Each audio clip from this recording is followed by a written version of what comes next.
Esta charla se titula Testimonios de la Transición Española. Félix Grande y su elogio de la libertad.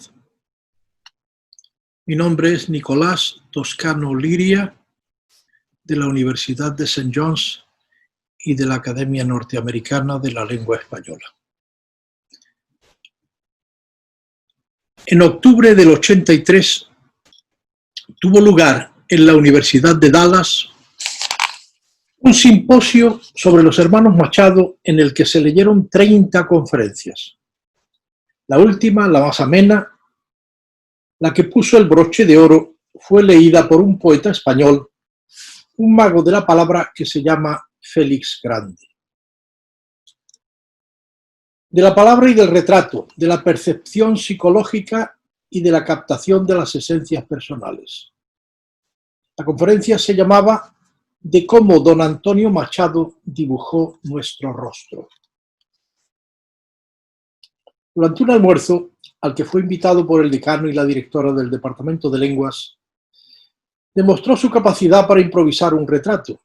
A esta comida, organizada por el capellán de la universidad, acuden algunos profesores y un sinnúmero de profesoras, secretarias y personal femenino de la universidad.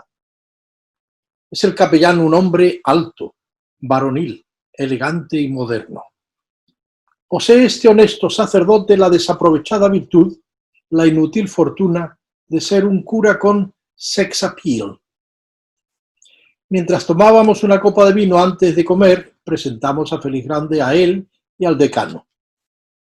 El decano, durante el poco tiempo que lleva en la universidad, ha estado iniciando numerosas reformas, emprendiendo todo tipo de aventuras y atacando molinos como Don Quijote. Más de uno siente un cierto temor ante su mirada brillante, sus pelos alzados como los de Moisés, a punto de arrojar sobre los hebreos las tablas de la ley. Al final de la comida, tras presentar con orgullo a nuestro huésped, al famoso poeta venido de España, ganador de premios e invitado de honor, me hizo Félix Grande una señal para que tradujese las siguientes palabras improvisadas. Muchas gracias por aplaudir a un hombre que es demasiado delgado y que además no sabe hablar. Sin embargo, cuando cierro los ojos y les oigo hablar a ustedes, me parece estar oyendo la voz de un múltiple Shakespeare.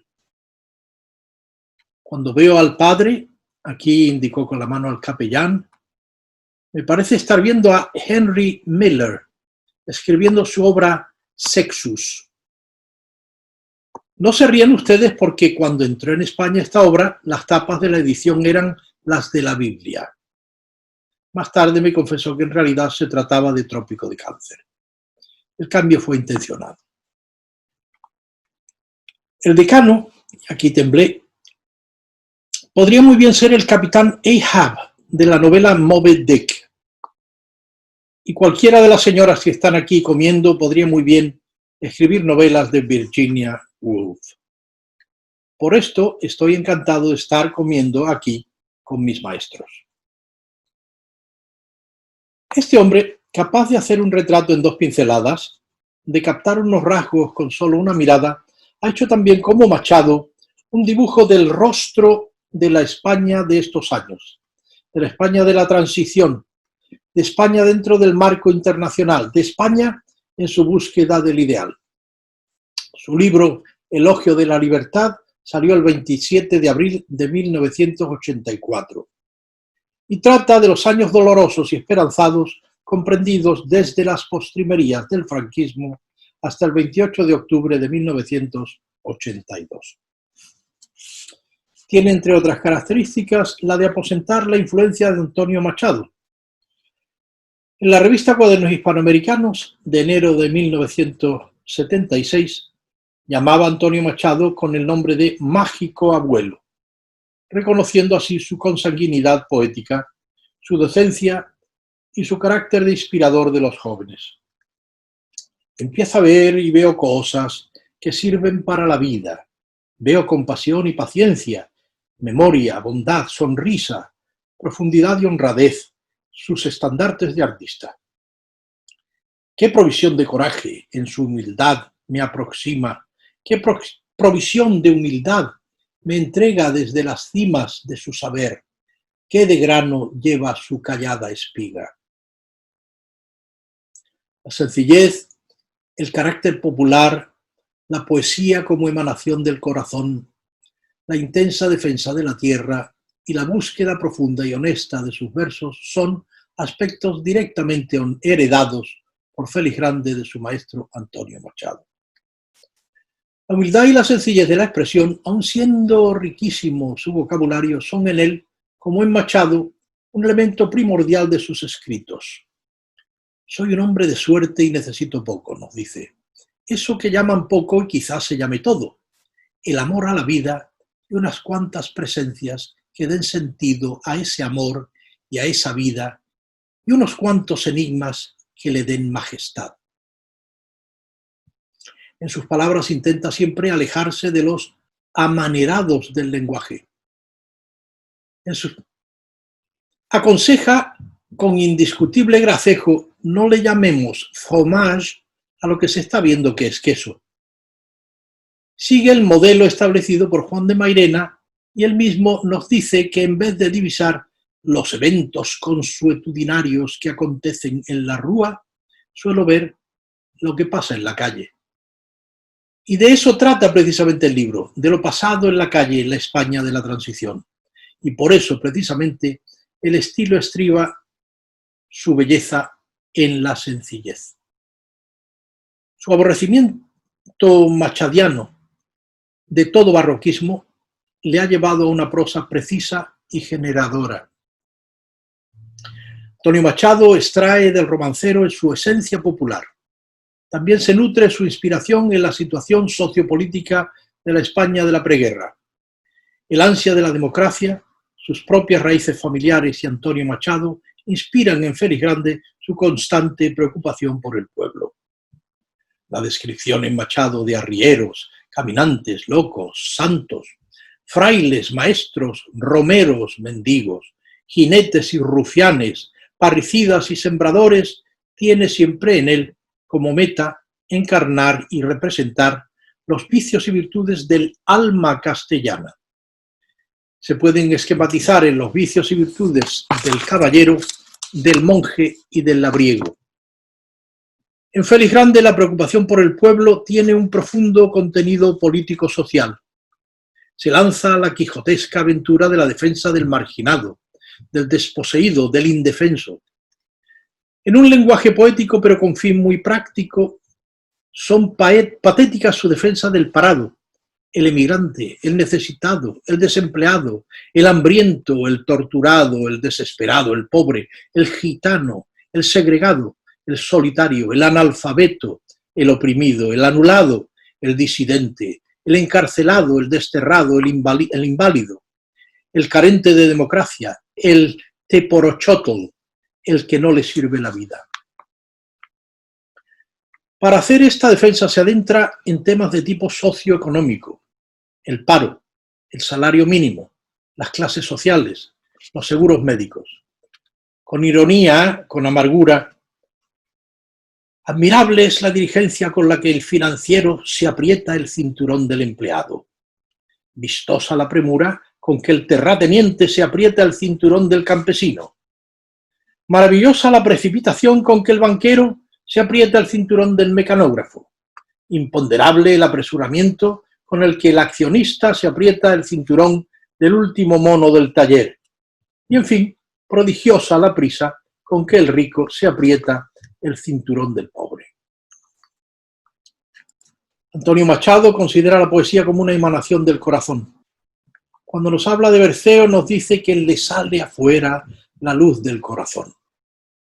En un prólogo a Soledades, escrito en 1917, decía que el elemento poético es una honda palpitación del espíritu, lo que pone el alma, si es que algo pone, o lo que dice, si es que algo dice, con voz propia en respuesta al contacto del mundo. En el mismo prólogo nos habla de vislumbrar las ideas cordiales. Félix Grande está embebido de esta idea. Un médico amigo mío al que presté el libro que nos ocupa, me contestó al preguntarle qué le parecía Félix Grande. Un hombre muy tierno, me contestó. Por eso no habla de reconciliación, de concordia, perdón, por eso nos habla de reconciliación, de concordia frente a la discordia, de solidaridad frente al egoísmo, de justicia, frente al paro y al hambre, de democracia, todo el libro, frente a los totalitarismos. Por eso grita de horror ante la tortura y las violencias y se enternece ante un abrazo de paz de un judío y de un palestino. Estoy emocionado, nos dice. Ya lo ves. Es como si de pronto mi corazón se hubiera llenado, siquiera por unos instantes, de toda la poesía del mundo. Tras la dedicatoria, el libro está precedido de 2 páginas independientes que se titula significativamente Una historia de amor. Comienza. Estoy enamorado de ella. Pienso en ella y me siento feliz. Es muy joven y muy hermosa, pero la quiero tanto que sé muy bien que cuando haya envejecido la amaré aún más que hoy. Después de insistir con ternura en todos los clichés del enamoramiento, descubrimos en la última línea que nos está hablando de la nueva constitución que ha traído a España la democracia. Y así llego a mi casa y me encierro en mi cuarto y pienso en ella, dichoso como un chico, feliz como lo que soy, un hombre enamorado, un hombre comprometido con su amor, dispuesto a defenderlo, dispuesto a defenderla porque juro que es cierto que la amo. Es mi constitución y yo la amo. Estas palabras parecen querer conjurar, como muchas otras del libro, los peligros de un retroceso, la amenaza de un paso atrás, la debilidad de un sistema democrático aún inseguro. En Campos de Castilla se concreta en Machado la búsqueda de la esencia del alma castellana, típica de los autores de la generación del 98. La defensa de las virtudes castellanas queda identificada con la tierra donde fructificar. Sus vicios, expuestos en personajes como Don Guido, reflejo de una aristocracia inútil. Félix Grande, perteneciente a una generación posterior, ha aprendido la lección de Machado. Rechaza la España inferior, que ora y bosteza y embiste, y rechaza el mito del enfrentamiento de las 2 Españas. Busca ese mañana abierto al infinito de Machado, esa España del cincel y de la maza. Emprende la defensa de la tierra criticando la política del Partido Comunista Francés, que para evitar la entrada de España en el mercado común, propagó la frase «no importemos miseria». Emprende la defensa de la tierra votando sí a la nueva Constitución democrática, criticando las declaraciones de Alexander Haig ante el fracasado golpe de Estado de Tejero. Emprende la defensa de la tierra al aconsejar la solidaridad de los españoles dentro del nuevo esquema político de las autonomías. En sus páginas tituladas Con ácidos extranjeros, ridiculiza un mal muy extendido por España, el desdén del español por lo español. Pero donde explota su indignación contra las críticas a Castilla es al hablar de las autonomías. La acusación de imperialismo que se hacía a Castilla en el 98 se renueva hoy en boca de algunos españoles que intentan así explicar el fenómeno de las autonomías en la España del posfranquismo. Su poema La persistencia del imperio es una elaboración directamente basada en el poema A orillas del Duero, de Campos de Castilla. Son aquellos versos que dicen: Castilla miserable, ayer dominadora, envuelta en sus harapos desprecia cuanto ignora. Basta con una lectura para darse cuenta de esta relación. Esa lectura es de absoluta necesidad. La persistencia del imperio. Cruzando por Castilla con amigos del alma, vemos viejas aldeas de 20 o 30 casas, en cuyas pobres piedras de paciencia el abandono y la miseria callan. Gritan en otras partes de la confusa España esotéricas deudas y acusaciones raras contra el imperio castellano, ahito de soledad y de desesperanza. Imperio, deberían respetar las palabras, respetar las personas que de forma callada emigran de sus casas y sus muertos, o entre sus muertos sufren y trabajan. Imperio, hace ya siglos la hambre imperial, llamaba Francisco de Quevedo al siglo de oro y plata. Plata y oro que fueron a otras manos, no a estas, callosas de labor y amargas. Imperio, hoy como ayer, la injusticia se harta de proferir insultos contra esas gentes claras que silenciosamente esperan algo que nunca llega o que de largo pasa. Mirando estas aldeas viejísimas y pálidas, pensamos que el imperio continúa donde estaba, en bolsillos locuaces de avaricia, lívidos de soberbia deslenguada. Castilla miserable, también ayer infausta, envuelta en sus harapos, se contiene sus lágrimas. Desprecia cuanto ignora, hoy como ayer, el que presume con lo que arrebata. Mirando estas aldeas, notamos que se arrastran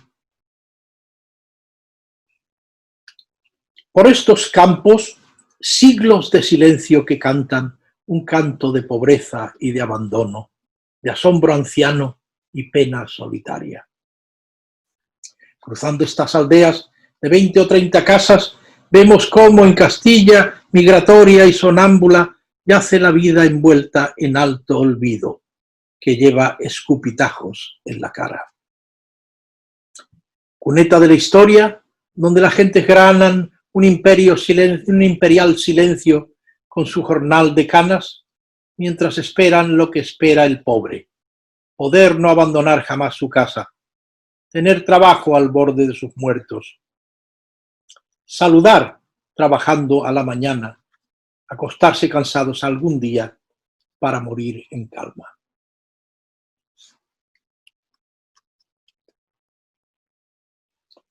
El libro se encuentra compilado en dos masas que llevan por título Telegrama Español y Telegrama Internacional. El sentimiento de amor a la tierra española queda intensamente expresado en la primera parte. Sin embargo, los principios que rigen tanto a la primera como a la segunda parte tienen carácter internacional. Son páginas escritas con tono de urgencia, de forma acuciante. Contienen un mensaje aterrorizado y anhelante, amoroso y desolador. En él se cristaliza todo el horror y toda la ternura, toda la intensidad y todo el apremio, toda la objetividad y todo el compromiso de un testigo sencillo, consternado, amoroso y explícito, que desea ante todo y sobre todo dar un grito de espanto y de alegría, de asco y de entusiasmo, de duda y sobre todo de esperanza. Antonio Machado, por su búsqueda honesta, es llamado por Camilo José Cela Antonio Machado el Bueno. Sueña con la poesía como del alma en su honesta búsqueda. Félix Grande globaliza las sugerencias que hace al mundo hostil de los últimos años. Se pasea su pluma por toda la tierra para alabar a Solzhenitsyn y a Onetti, para expresar su temor ante la política de los colosos y el veneno escondido bajo el concepto de esferas de influencia, para recordar la infamia de My Lai, para alabar la labor de Amnistía Internacional, para resaltar el totalitarismo de Polonia, la carencia de libertad impuesta por Rusia, las superpotencias en Centroamérica, las dictaduras del Paraguay, la tragedia palestino-israelita, la ignominia del Partido Comunista francés. Con anterioridad dedicó al horror un libro en prosa que tituló con la frase de Nicolás Gogol: «Lugar siniestro este mundo, caballeros». Esta temática de actualidad que sustenta todo el libro solo es el sustrato sobre el que se construye un hermoso edificio. el edificio de los sueños, el edificio de la búsqueda, el edificio de los valores eternos. Es un libro en el que se fabrican la paz, la libertad, la democracia, la justicia, la legalidad, en el que se acrisolan la concordia y la solidaridad y el amor, en el que se afirman los derechos humanos. Es un grito de alegría ante la libertad nuevamente sentida en la España de hoy. Es un deseo universal de paz, tanto en la perspectiva de los hechos como en la de los sueños. Posee el autor una alerta clarividencia. En este libro, la actualidad y el artículo periodístico se elevan a la categoría de ensayo, a la categoría de la buena literatura. Por su temática, es un libro de política, de historia, de protesta social, de tierna y delicada prosa poética. No en vano cita a Chaplin: un poema es una carta de amor al mundo. Este libro no ha sido escrito por un historiador, ni por un político, ni por un sociólogo. Este libro ha sido escrito con la ternura de corazón y de delicadeza de lenguaje de un poeta. Es una colección de poemas en prosa sobre la política, el paro, el hambre, la tortura, los seguros y la cuesta de enero, la violencia y la guerra. Su finalidad es describir el rostro de España, el rostro del mundo y el rostro del ideal. Es describir lo que pasa en la calle y lo que pasa en el interior del alma humana.